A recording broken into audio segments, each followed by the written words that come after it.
Assalamualaikum Ibu, silahkan selamat datang. Waalaikumsalam. Ya, baik. Sebelumnya perkenalkan terlebih dahulu ya Bu, saya Bidan Hesa. Ini dengan Ibu siapa? Bu Nina. Oh ya, baik Ibu Nina. Sebelumnya untuk menjaga privasi, saya akan menutup sampiran terlebih dahulu ya Bu. Ya, silakan. Baik, saya sudah selesai menutup sampirannya. Nah Ibu, kedatangan Ibu ke sini, apakah ada yang ingin Ibu ceritakan terlebih dahulu atau ingin Ibu keluhkan kepada saya? Oh iya, gini ya Bu, saya ini sering mengalami pusing dan Pusing. pandangan mata kabur. Oh ya, baik. Apakah hal ini bisa membahayakan kehamilan saya? Oh baik, jadi pertanyaannya itu mengenai pusing dan pandangan kabur ya Bu. Itu merupakan salah satu dari tanda bahaya kehamilan. Jadi di sini maksud dan tujuan pertemuan kita adalah untuk membahas mengenai tanda-tanda bahaya kehamilan seperti itu. Sebelumnya saya ingin menanyakan apakah Ibu sudah pernah mendengar mengenai tanda bahaya kehamilan di trimester ketiga ini? Belum Bu. Oh baik, jika belum nanti akan saya jelaskan satu persatu ya Bu. Ya, silakan. Sekarang saya akan mulai menjelaskan mengenai tanda-tanda bahaya kehamilan. Mulai dari yang pertama ada preeklamsia, kemudian ada gerakan janin kurang, lalu perdarahan pervaginam dan ketuban pecah dini. Kita mulai dari yang pertama yaitu preeklamsia. Untuk penjelasannya sendiri, preeklamsia merupakan kondisi peningkatan tekanan darah pada ibu hamil yang disertai dengan adanya protein di dalam urin. Lalu, jika terjadi preeklamsia, kita harus apa? Yang harus kita lakukan adalah harus secepatnya dicegah dan ditangani sebelum parah dan dapat menimbulkan eklamsia. Seperti itu. Untuk usia kehamilan yang terserang preeklamsia ini sendiri umumnya terjadi pada usia kehamilan lebih dari 20 minggu. Lalu untuk eklamsia sendiri, eklamsia itu merupakan bentuk komplikasi dari preeklamsi yang dapat menyerang organ plasenta. Nah, kita ketahui kan Bu, bahwasanya organ plasenta itu merupakan organ yang sangat penting. Plasenta itu merupakan organ yang menyuplai oksigen, menyuplai nutrisi, dan juga untuk menghantarkan darah kepada janin, sehingga apa yang didapatkan oleh janin itu disalurkan melalui plasenta. Kemudian di sini ada gejalanya yang bisa Ibu waspadai apabila mungkin terjadi gejala seperti satu, ada pandangan kabur, kemudian ada sakit kepala yang menetap, lalu ada nyeri pada bagian ulu hati dan bengkak pada muka maupun tangan. Itu merupakan tanda-tanda gejala preeklamsia. Kemudian untuk bahayanya sendiri pada ibu itu dapat menyebabkan kejang sampai pada kematian. Lalu untuk bahayanya sendiri kepada janin itu bisa menyebabkan gawat janin. Nah, gawat janin ini sendiri merupakan suatu kondisi di mana janin itu kekurangan oksigen, makanya tidak bisa berkembang atau sulit berkembang, lalu juga bisa sampai menyebabkan kematian, seperti itu.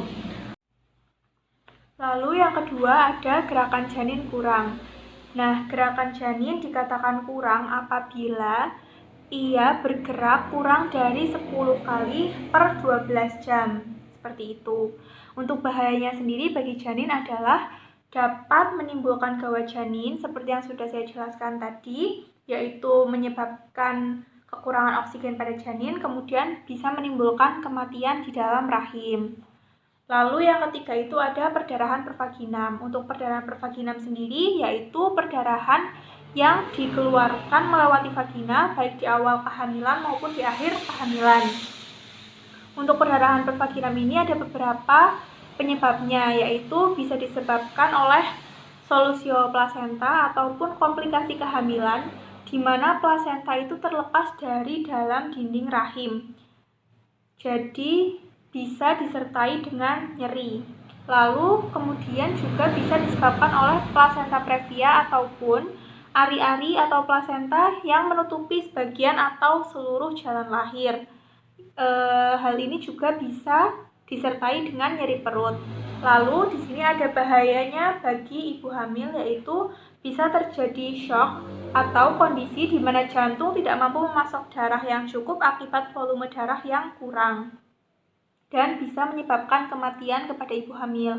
Lalu untuk janinnya sendiri ada bahayanya juga, yaitu bisa gawat janin dan bisa sampai menyebabkan kematian. Lalu untuk yang keempat itu ada ketuban pecah dini ya Ibu. Untuk ketuban pecah dini yaitu kantung ketuban pecah sebelum waktu persalinan ataupun sudah mengeluarkan air ketuban sebelum waktu persalinan tiba. Lalu untuk bahayanya pada ibu itu bisa menyebabkan infeksi karena kantung rahimnya menjadi kering.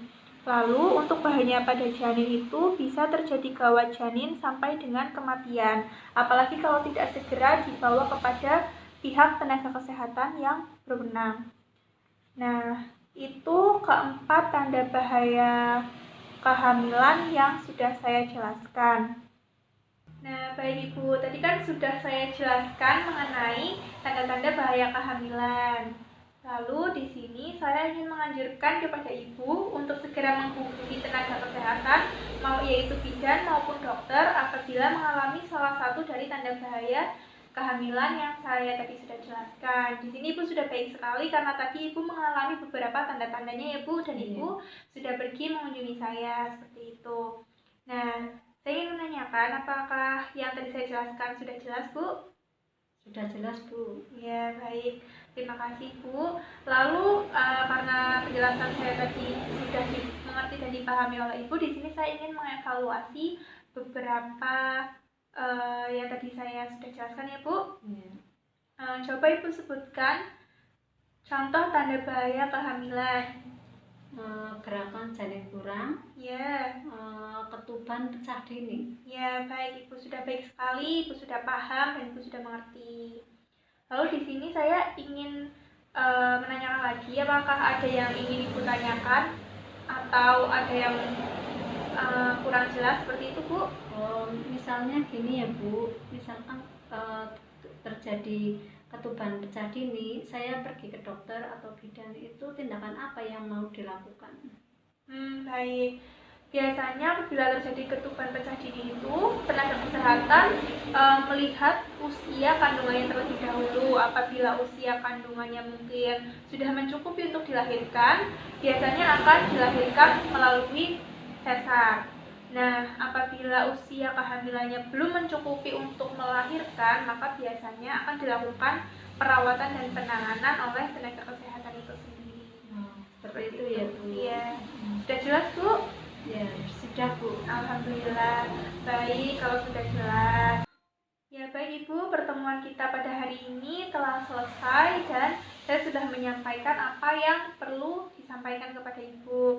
Terima kasih Ibu karena sudah mendengarkan dan sudah memahami dengan baik. Semoga dengan Ibu mengetahui tanda-tanda bahaya kehamilan ini, nantinya apabila Ibu menemukan salah satu tandanya lagi, Ibu bisa mengatasi secara mandiri.